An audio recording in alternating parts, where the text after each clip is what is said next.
Hey, deserving listeners, Ultimatum Queer Love. Let's check it out. I don't know why we would be holding each other crying that like this time was ending. Because it was special. We fell in love. The things that we went through, it's like the backtrack of the century. Yeah, so Haley is, I think, in part trying to say, I wasn't crazy. We experienced something real there, which is fine. I think she might also be kind of asking Megan, you don't remember? Maybe trying to get Megan to come over. Because earlier Haley said, I've never felt the way I felt with you. I felt like I could finally be myself. So I think for Haley, she still in part wants to be with Megan, which is understandable.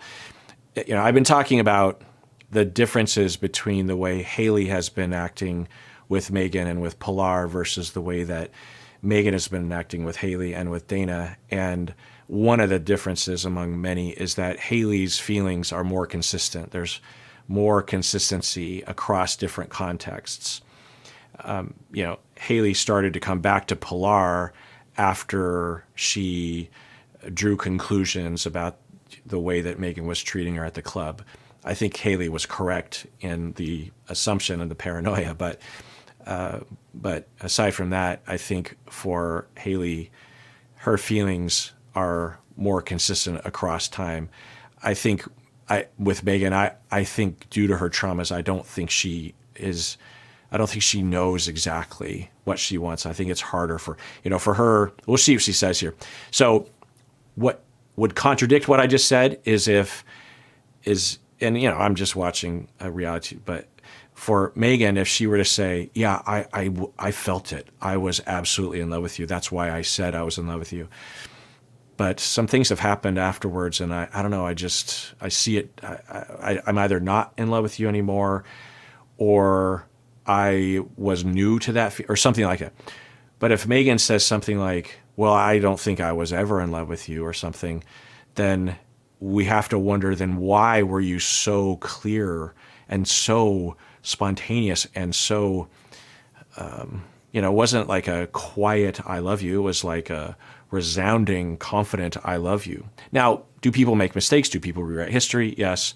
But I just thought I'd point that out in that for yourself, if you have that Megan tendency, the search is not necessarily for the right person. The search is for yourself. Who am I and how do I feel? What do I want? What's happening for me? That feeling of, am I in love or not, is such an amorphous question, but people who have a connection with the self can find that answer. And when they do, they're much more likely to actually have found something rather than they're searching in the dark and they think they found something when they haven't.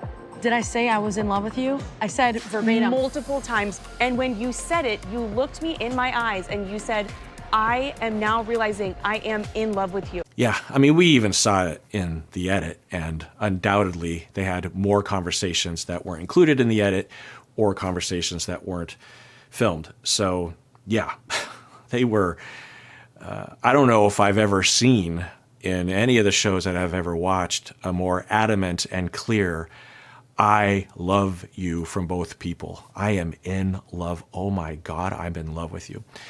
And if someone was on the fence, there would be no reason to say that. She was just one night's sleep away from separating from Haley. If she was on the fence, she could have said, well, I feel like something is coming on, but I don't know, Now, maybe Megan was caught up in the moment. Absolutely. And I think that's likely true. But for Megan to claim so Megan is, now maybe Megan was intoxicated and forgot or something. She didn't seem so. But Megan is saying, I never said I was in love with you. Now, maybe I could rewatch that scene. And again, it's just an edited bit, but maybe it is true. But that's certainly not what Megan was communicating, right? And I said, I am in love with you back. We said it back and forth to each other. You're making me feel like I'm freaking crazy, Haley. You're making me feel like I'm crazy. Stand on your word. Yeah, it's interesting. There's a chance that Megan knows that she said, I'm in love with you, and is playing a game to try to get away from the guilt. But I think there's a greater chance that Megan actually doesn't, she does remember, so to speak, but she's in denial of it because it's too threatening to what's happening for her, that she can't reconcile, she can't integrate, is what the word we use, those disparate, those conflicting, this is why we call psychodynamics, that you have elements of your personality that are at odds or working together or pushing. There's, dynamic, that's what that means anyway. So there's this memory of, oh yeah, I did say that, and I did feel in love with Haley, but I want to be with Dana now, and I believe that I'm in love with Dana. And if I'm in love with Haley, then I have to figure things out for myself, and I have to break up with Dana, or have to consider that, or I have to consider that I've hurt someone, that I am breaking up with Haley, that I led her on, or that I did fall in love and now I'm not loving her anymore, and that's too much for me to handle. I don't want to deal with that. So this is all unconscious. So the unconscious just says, well, just don't recall it. Don't go into denial. You never said that. It just makes it so much easier. That's what you said, and you said that you meant it. Mean it. How hurt I feel now. Sorry, I got to go back. And I just want to watch one scene because sometimes I'm wrong. I said that funny. I'm wrong a lot of the time. I'm not just wrong sometimes, but meaning sometimes I'll proceed like, I remember very clearly, blah, blah, blah. And then I watch it later and I'm like, oh, that's not actually what happened. So let's just watch a little clip. Like, I feel happy that I got a glimpse of, like, what my life could be. And I'm also sad because it's like, now what? Okay, I might watch more of this scene than just a little clip, but that statement, I'm so happy I got a glimpse of what my life could be like. It sounds like someone that is, at the very least, realizing they don't want to be with their previous partner. It's real.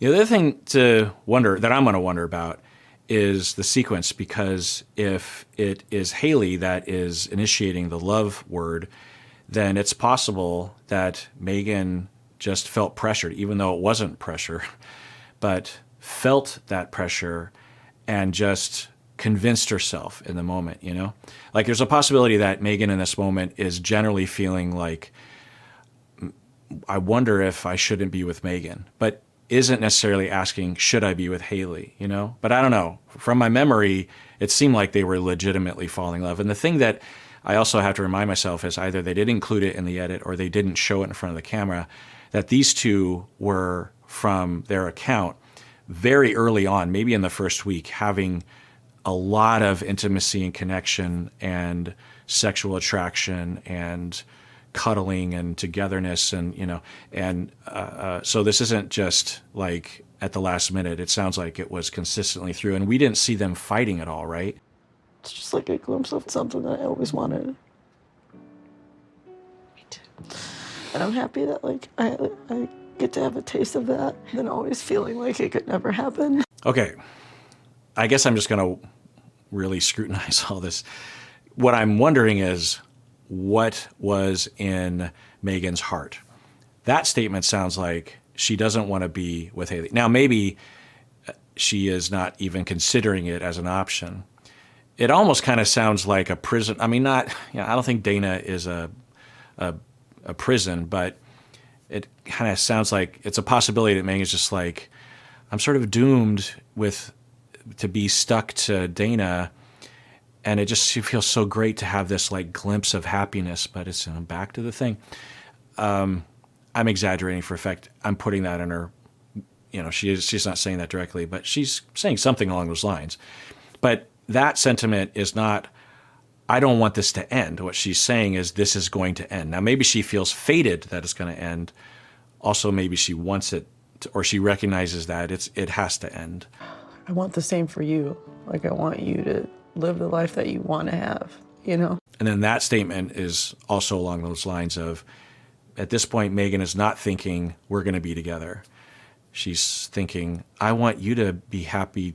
I want you to have what you're not getting with Pilar. Now, maybe Megan is thinking, Will with me, but it doesn't sound like it, right?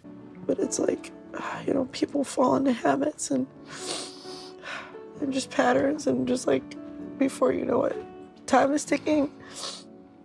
And it's just important. Like, I didn't realize how important it is to, make decisions for yourself, because like, you can actually have the things that you want. It's possible. Like, this is proof. So then she talks about making decisions for herself without being pressured. What are you thinking?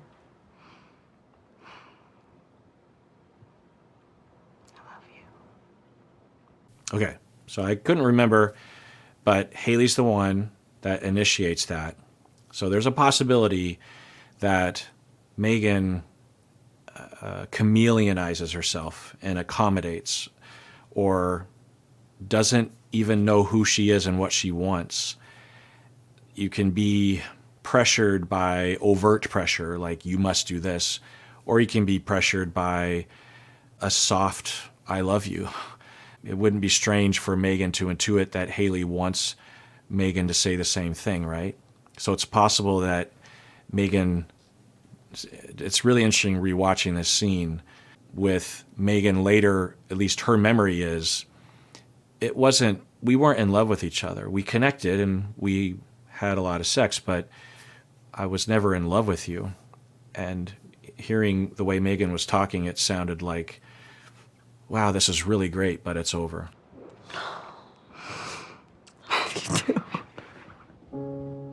And she says, I love you too.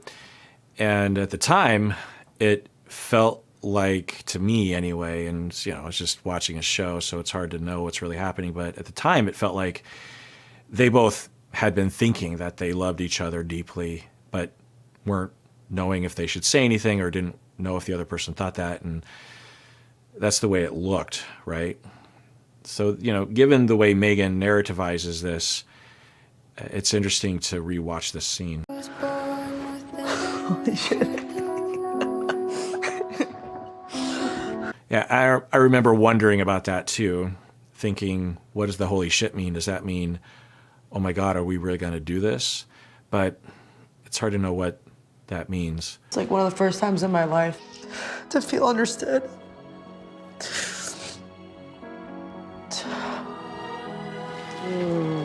Okay, so Megan says it's the first time I feel understood.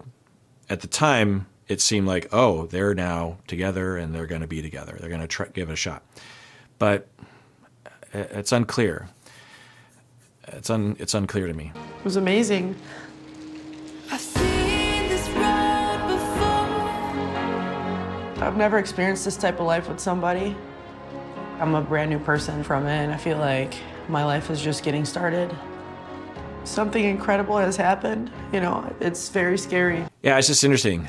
I think if you assume what's going on in Megan's heart, then it looks like the way I thought it was in the beginning, which is that Megan is realizing I'm going to be with Haley and Dana and I are over.